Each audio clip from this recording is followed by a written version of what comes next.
नमस्कार मु ज्योति स्वागत करुछि आपण मानंकु गोटे सुंदर हृदय स्पर्शी कहानी सहित। आशा करुछि कहानी आपण मानंको हृदय को बेस छुईबो।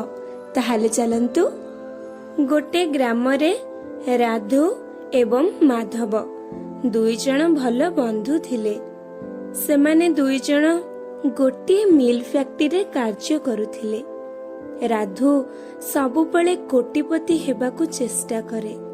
सबुदिन रातिरे कोटिपति हेबार स्वप्न देखे। निजर दरमारे से आदौ संतुष्ट हुए नहीं।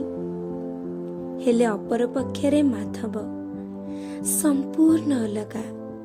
निजर दरमारे से निज परिवार को और निज को बहुत खुशी रे रखे। दिने राधु भाविला ए छोटो चाकरी रे आउ कौन भा लाभ अछि। ए दरमा तो मो पाई समुद्र को संख्य सहित समान। एहा भाभी से चाकरी छाड़ी देला। आउ चाकरी छाड़ी घरे बसी नुआ बिजनेस पाई चिंता कला। हेले माधव सही परी निष्ठार सहित कार्य कला। एहा देखि तांको ऊपर ऑफिसर माधवर प्रमोशन करई देले। आउ माधव बहुत उन्नति कला। देखु देखु से कोटिपति होई गला। हेले राधु निजर बिजनेस विषय रे भाबी भाबी घरे बेकार होई बसी गला।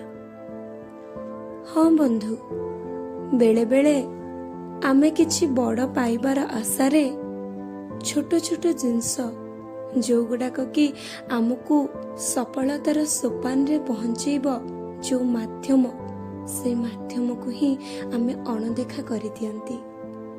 आमे भूली जानती जे छोट छोट पहाच आमको सफलतार शिखर देई थाए।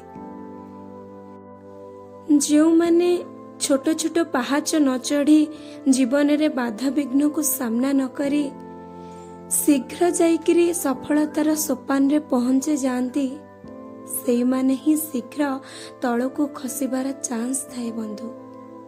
बंधु खाली रे गोड़ उपरे गोड़ पकई बसिबा अपेक्षा निजर स्वप्न पाई गोटे पाद आगो को बढ़ाइबा सिखंतु। सेटा पछे छोट होना काहेकि, कारण छोट कार्य रे छोट विफलता थाए। आ छोट विफलतार छोट कष्ट थाए।